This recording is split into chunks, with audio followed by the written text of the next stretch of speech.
J'ai eu le plaisir de lire La Sanguine de Marie Lambiotte. La toile de fond du roman, c'est la course automobile. Et donc, comme dans le sport automobile, on a l'habitude de faire un tour de chauffe, moi aussi, je vous propose de faire un tour de chauffe, d'autant que je trouve qu'il fait froid, donc je vous invite à essayer de vous réchauffer un maximum. Et j'en profite pour vous expliquer que j'ai choisi ce livre, en fait, euh, pour une raison, c'est course automobile et une autrice. Je me suis dit, ça, il faut lire, parce qu'une femme qui parle de course automobile, c'est trop rare. Donc voilà, c'est pour ça que j'ai décidé de le lire. Le point de départ du roman, c'est la catastrophe des 24 heures du Mans en 1955. Alors moi, je n'en savais rien, je ne savais pas du tout qu'il y avait eu une catastrophe. Donc, avant de commencer le livre, j'ai plongé sur Internet et j'ai été voir ce qui s'était passé ce jour-là. Et donc, le 11 juin 1955, à 18h30 environ, au bout de la ligne droite, juste avant de rentrer dans les stands, le, le c'est comment ça s'appelle? C'est le pilote, c'est Richard Hathorn, euh, freine brusquement pour rentrer dans les stands. Il y a une Austin qui le suit et qui l'évite, enfin, qui dévie pour l'éviter, et arrive derrière Pierre Levesque en Mercedes, qui est à plus de 240 km/h et qui ne peut pas l'éviter, donc qui le percute.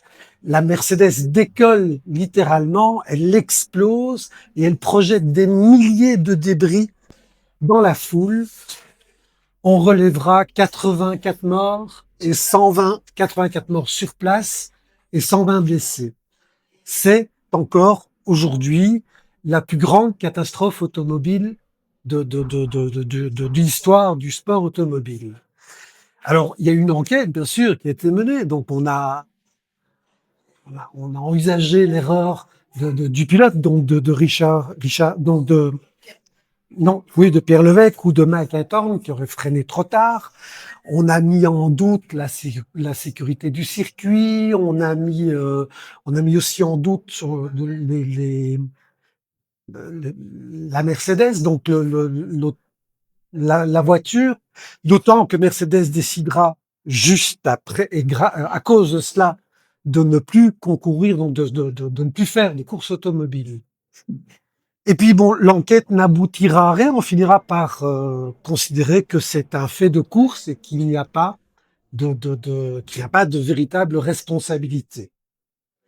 Ce jour-là, Richard Pratt, qui est le personnage principal du roman, est parmi les 300 000 spectateurs avec deux de ses amis et avec sa compagne, Solange. Ils vivent ensemble depuis quelques années et ils ont une petite fille.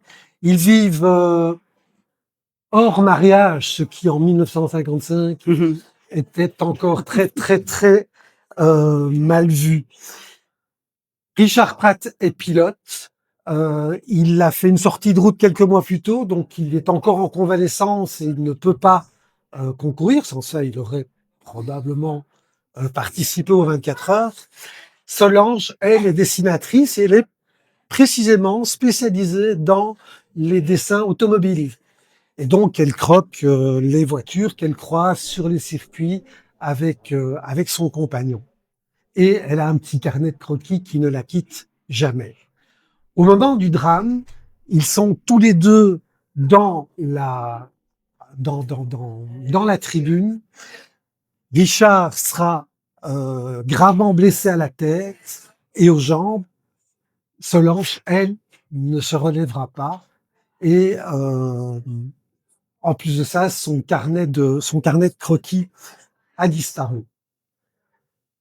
Je vous ai planté le décor, donc attention, 5, 4, 3, 2, 1, vert, on démarre. Moi, dès que j'ai vu le livre, je me suis faufilé entre mon épouse et le petit meuble du hall. J'ai plongé entre mes deux petites filles, puis à la première chicane, j'ai plongé dans le fauteuil devant mon fils pour être sûr d'être bien installé. Et j'avais le livre bien calé entre les mains. J'ai pris le premier virage, mais je l'ai pris à la corde. Il était vraiment beau. Grosse surprise, le tracé du circuit avait changé. C'est-à-dire, Marie avait changé le tracé du circuit. Moi, je m'attendais à ce qu'on retrouve ce carnet, je m'attendais à une enquête, je m'attendais à ce qu'on parle d'alliage, de mécanique, de moteur, etc. Je m'attendais à ce qu'elle nous révèle plus de 50 ans après les causes exactes de ce drame. Ben non, pas du tout. Je m'étais complètement planté. Ah oui. Euh, Au lieu de ça, ben, elle m'a amené au chevet de Richard. Elle m'a conté ses combats pour récupérer la mémoire, parce que donc il avait été blessé à la tête et il y a eu un problème de mémoire suite à cela. Euh, elle, euh, elle nous a expliqué comment il a récupéré l'usage de ses jambes, comment il a pu récupérer le contact avec sa fille. Il mettra des années avant de pouvoir rétablir le lien avec sa petite fille. Et puis, et surtout, il va se mettre en quête du carnet de croquis de son épouse avec un seul indice, Urubu, qui est le nom d'un journaliste mal aimé qui est toujours à l'affût des ragots et des scandales, un genre, en fait, un homme frustré de ne pas pouvoir être de l'autre côté de la barrière, donc de ne pas pouvoir être pilote. Cette recherche va se poursuivre sur 3 générations et l'histoire de ces 2 hommes va s'entremêler, s'emmêler tout le temps. Et c'est en fait ça le suivi, je dirais, du livre. Je pensais que tu allais nous parler bagnole. Ben non, pas du tout en fait. Tu nous as parlé d'amour, de persévérance, d'entêtement, d'obstination. Alors le vrombissement des moteurs n'est jamais bien loin parce que tous les personnages du roman sont tombés dans une monoplace à leur naissance et les férus de Formule 1 retrouveront d'ailleurs quelques événements réels que Marie a réutilisés.